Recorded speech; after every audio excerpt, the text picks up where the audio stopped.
Around the year one of our era, Jericho was already ancient beyond comprehension.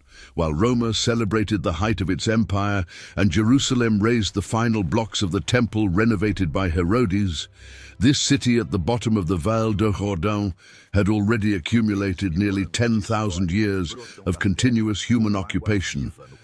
A lush oasis surrounded by desert, fed by springs that gushed from the earth as if the landscape itself refused to die. In this video, I use modern artificial intelligence tools to breathe life into historical paintings, maps, and ancient engravings, altering perspectives, changing camera angles, and moving us through these scenes in ways their original artists could never have imagined. The goal is not just to look at the past, but to step into it, to walk through Jericho as it once was, and imagine what it felt like to be here, in the oldest city in the world, at the exact moment when Jesus de Nazareth walked its streets. And if you stay until the end, we will compare these same places with how they look today, to see what time has transformed and what still remains.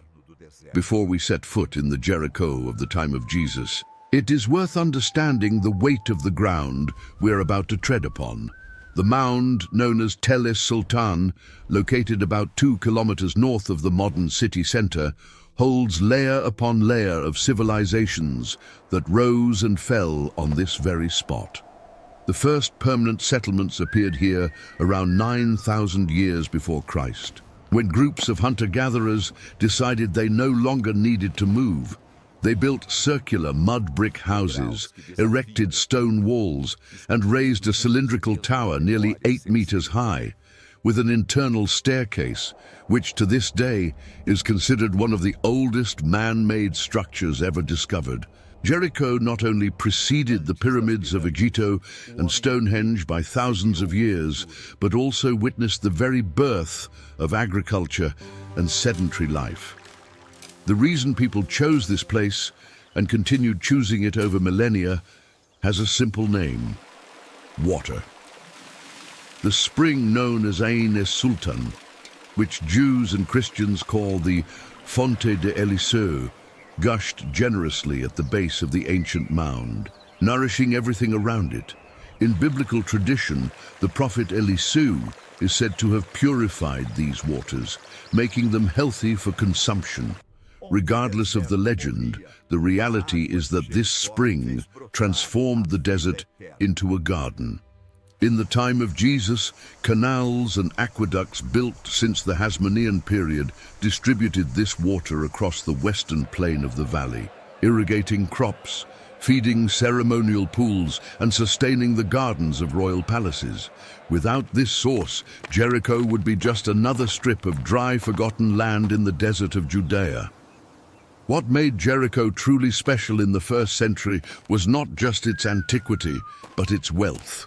The historian Flavio Josefo, who knew the region well, described the district of Jericho as the most fruitful land in all of Judea, and he was not exaggerating. Date palms stretched for miles along the valley, so dense and tall that travelers arriving on the Roman road from Jerusalem first saw a waving green line before spotting any building. The dates of Judea were famous throughout the Mediterranean for their sweetness, size, and shelf life, making them ideal for export. Classical writers like Plinio, Ovelio, Estrabon, and Josefo himself praised these fruits as if they were edible jewels. But there was something even more valuable growing in the fields around the city: balsam. Extracted from small shrubs cut with sharp stones, this aromatic resin was the most expensive perfume in the ancient world, used in medicine, religious rituals, and as a gift worthy of emperors. Herodes, O Grande, is said to have sent balsam from Jericho as an offering to the Roman emperor himself. Control of these plantations generated immense wealth and even greater disputes, and it was precisely this prosperity that transformed Jericho into something much larger than a simple agricultural city. When Herodes took the throne of Judea with the support of Rome, he saw Jericho as the perfect place for his winter retreat. The subtropical climate of the valley, with mild temperatures even in the coldest months, contrasted with the biting cold of the hills of Jerusalem. And so, on the banks of Wadi Kelt, the dry bed of a river that cuts through the mountains of the desert of Judea, Herodes built not one, but 3 successive palaces, each grander than the last. The third and final palace, built around 14 years before Christ, was an extraordinary work of engineering. It stretched across both sides of the gorge, connected by a bridge crossing the wadi. On the north side were reception halls with marble floors and colored stones, open courtyards surrounded by columns, and a bath complex built in pure Roman style, with steam rooms and pools of varying temperatures. On the other side of the bridge, sunken gardens flanked a rectangular pool large enough for swimming and boating. The walls were decorated with colorful frescoes imitating marble, and the stucco moldings reproduced Italian architectural patterns, the work of artisans brought directly from Rome. When Jesus walked through Jericho, these palaces were still standing, though Herodes had died decades earlier. Any traveler passing along the Roman road between Jericho and Jerusalem would have seen this structure dominating the gorge, a constant reminder that power in this land spoke with a Roman accent. Jericho in the time of Jesus was not just a place of passage, it was an administrative, commercial and religious center with a significant population. Priests and Levites appointed to serve in the Temple of Jerusalem lived here in large numbers, estimated at about 12,000, awaiting their turn to go up to the Holy City to fulfill their ritual duties. This made Jericho a sort of dormitory city for the temple, connected to Jerusalem by a road of about 25 kilometers that climbed more than 1,000 meters in altitude through the desert. Common houses were built of mud bricks on stone foundations, with flat roofs that served as storage and social space. Extended families lived together, often in 2-level structures, where animals occupied the lower floor and people the upper. Clothing was simple, usually ankle-length wool or linen tunics, secured at the waist by a belt that also served as a pouch.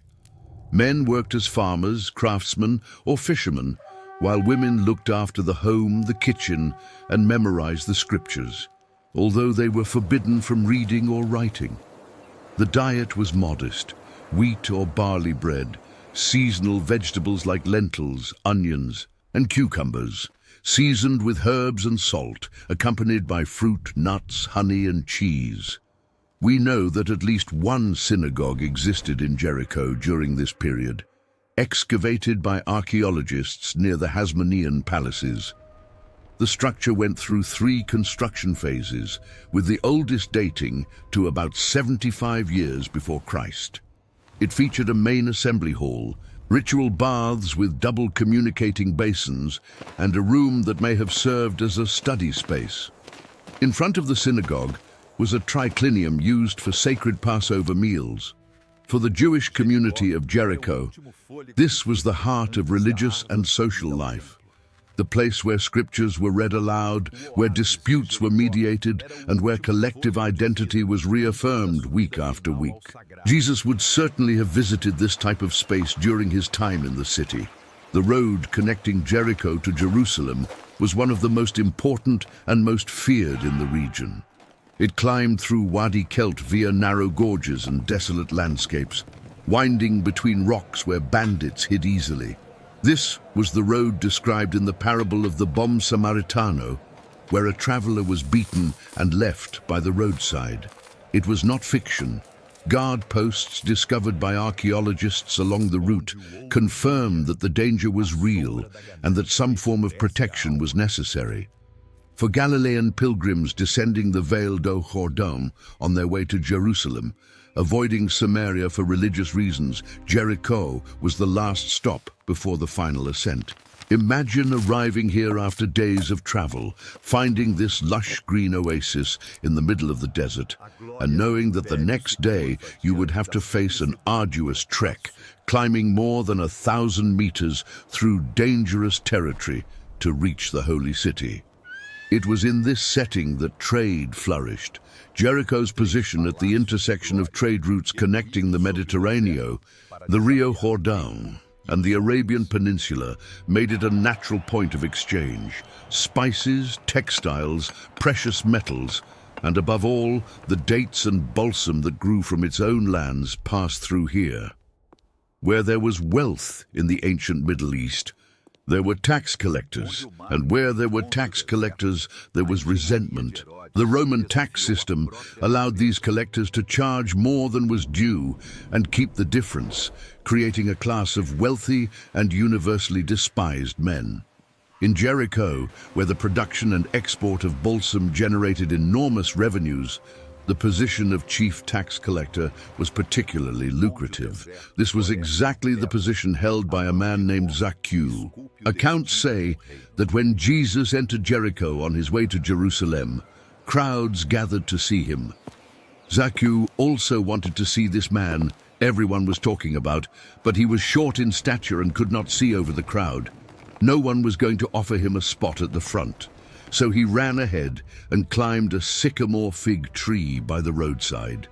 When Jesus reached that tree, he looked up, called Zacchaeus by name, and said he would stay at his house that day.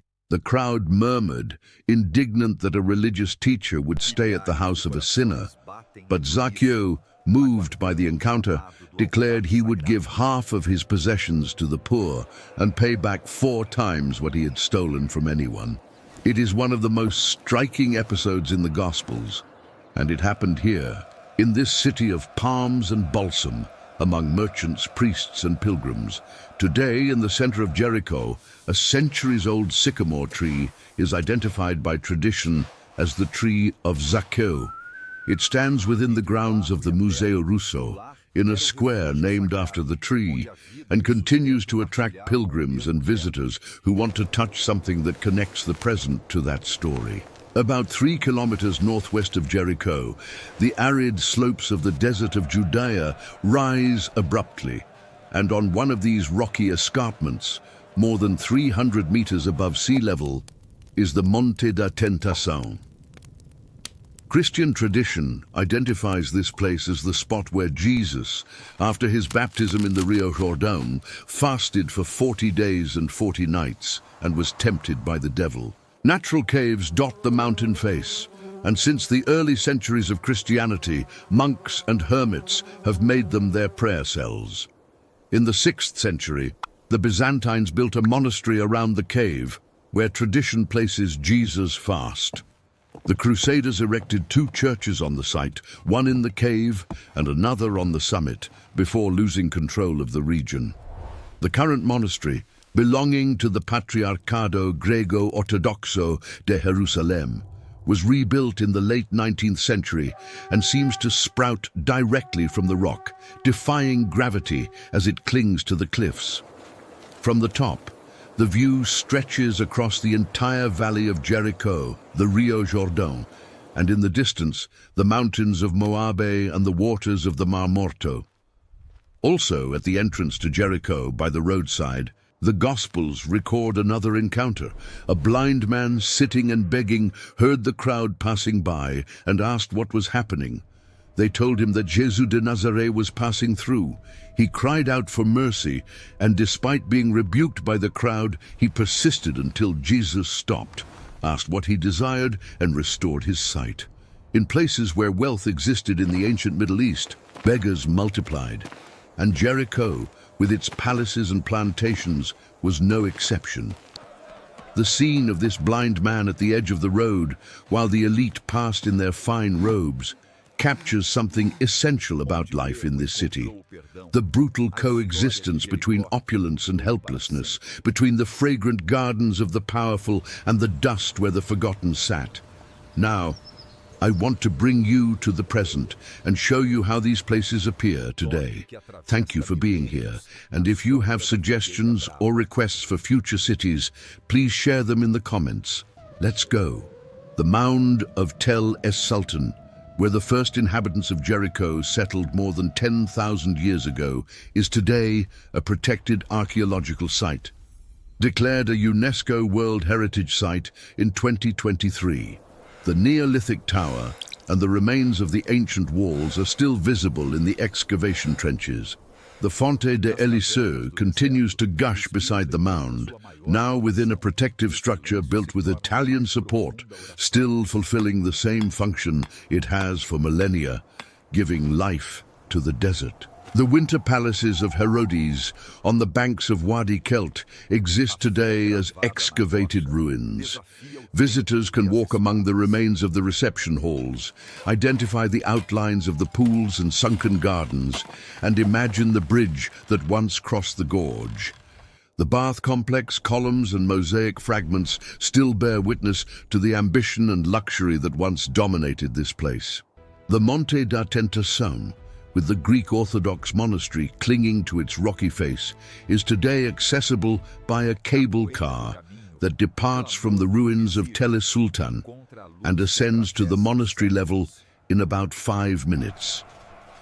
The panoramic view from the top encompasses the modern city of Jericho, with its houses, agricultural greenhouses, and rows of palms planted in symmetry, the Vale do Jordão, and the silver surface of the Mar Morto in the distance. The sycamore tree associated with Zacchaeus remains standing in the center of Jericho, within the grounds of the Museu Russo. Experts have confirmed that the tree is in good condition, continuing to sprout new branches despite its slow growth. Excavations on the museum grounds have revealed mosaic floors and structures dating from the Roman, Byzantine and Umayyad periods, confirming that this spot in the heart of the city has been continuously occupied over the centuries. Modern Jericho is a Palestinian city of about 20,000 inhabitants in the Cisjordania, administered by the Autoridade Nacional Palestina. Christian tourism is one of its main sources of income. Ruins blend with modern houses and hotels, and palms still dominate the landscape, as they did in the times when travelers arrived through the Vale do Jordão and first saw this impossible oasis rising from the desert. Much has changed in 2,000 years, but the water still flows, the palms still grow, and the stories that happened here still echo through every stone and every street of this city that refuses, as it always has, to be forgotten. I truly thank you for watching. Your ideas, contributions, and constructive criticism really help shape what comes next. Feel free to leave a comment below. Until next time.